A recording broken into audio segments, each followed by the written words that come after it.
Hello viewers, வணக்கம் and welcome back to my channel. Maya Seenu சீரியலுடைய இன்றைக்கி எபிசோடுக்கான ரிவ்யூ என்ன அப்படின்றத பார்க்கலாம்.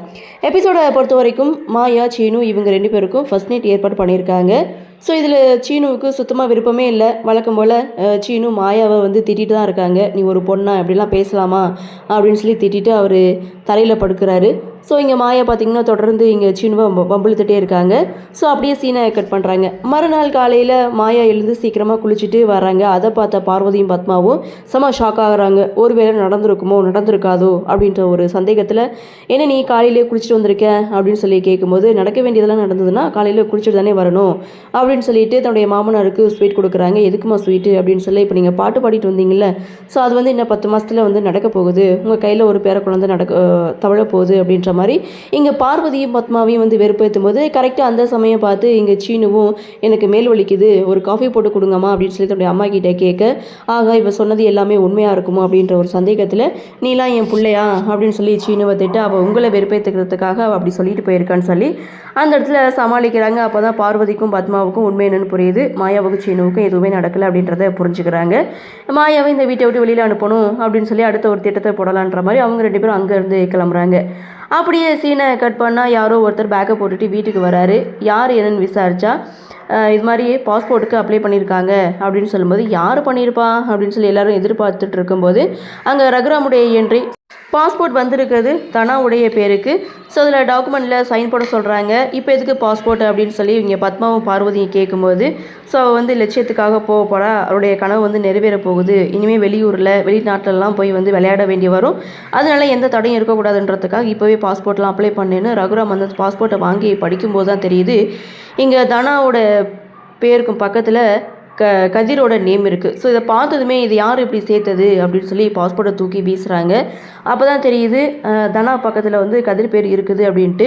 ஸோ இந்த விஷயத்தை யார் பண்ணினது, இப்படி யார் மாற்றம் பண்ணது அப்படின்னு ரகுராம் கேட்கும்போது, இல்லை ஒரு நாள் அவர் தான் வந்து ப்ரூஃப்லாம் வாங்கிட்டு போனார், இதெல்லாம் அவங்களாம் செஞ்சுருக்க மாட்டாங்க, ஜானகி நீ சொல்லி தான் செஞ்சுருப்பாங்கன்னு பத்மா ஒரு பக்கமும் பார்வதி ஒரு பக்கமும் சொல்ல, ரகுராமுக்கு செம்மையாக கோவம் வருது. ஸோ அவன் பக்கத்தில் வந்து அவன் பேர் இருக்கவே கூடாது, அவன் வந்து எப்போதும் ஏன் பொண்ணாகவே இருக்கட்டும் அப்படின்னு சொல்லும்போது, அதெல்லாம் எப்படி முடியும், அதெல்லாம் ரூல்ஸு, கல்யாணம் ஆன பொண்ணு அவங்க ஹஸ்பண்டுடைய நேமை தான் பின்னாடி வந்து சேர்க்கணும் அப்படின்ற மாதிரி வந்த ஒரு சொல்ல, ஒன்றும் வேணாம் அப்படி இருந்ததுன்னா இந்த பாஸ்போர்ட்டே வேணான்னு சொல்லிட்டு தூக்கி போட்டுட்டு ரகுராம் அங்கேருந்து போகிறாங்க. அப்படியே சீனை கட் பண்ணால் வீட்டுக்கு வக்கீல் வராங்க.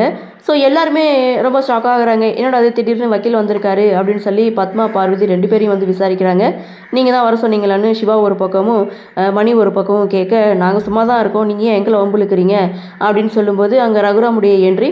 ஸோ ரகுராம் தான் அந்த வக்கீலை வர சொல்லியிருக்காங்க. காரணம் என்ன அப்படின்னு பார்த்தீங்கன்னா, கதிர்கிட்டே இருந்து நிரந்தரமாக தனாவை பிரித்து வைக்கிறேன்னு ஊர் முன்னாடி நான் வாக்கு கொடுத்துருக்கேன், சட்டப்படி இவங்க 2 பேரையும் நான் பிரிக்க போகிறேன், விவாகரத்து வாங்கி கொடுக்க போகிறேன் அப்படின்னு சொன்னதுமே இங்கே பத்மா பார்வதி தவிர பாக்கி எல்லாருமே செம்ம ஷாக் ஆகிறாங்க. தனா கதிர் 2 பேரும் சொல்லவே வேண்டியதில்லை. ஸோ தனா ஒரு பக்கம் கண்கலங்கி நிற்க, கதிர் அவரும் ஒரு பக்கம் கண்கலங்கி நிற்க. ஸோ மாயா வந்து பெரியப்பா வேணாம் அப்படின்னு சொன்னாலும், நீ தானே சொன்ன சட்டப்படி பிரிக்கணும்னு, அதை தான் நான் செய்துட்ருக்கேன் அப்படின்னு சொல்லிட்டு அந்த டிவோர்ஸ் பேப்பரில் தனா கதிர் 2 பேரையும் சைன் போட சொல்கிறாங்க. 2 பேரும் சைன் போடுறாங்க.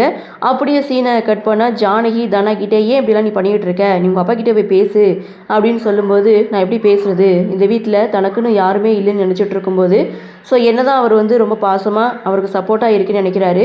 அப்படி இருக்கும்போது நான் எப்படி அவர்கிட்ட போய் எதிர்த்து பேச முடியும் அப்படி சொன்னால், அவருக்கு யாருமே இல்லைன்னு அவர் வருத்தப்பட மாட்டாரா அப்படின்னு நினச்சி இங்கே தானா ஒரு பக்கம் ஃபீல் பண்ண.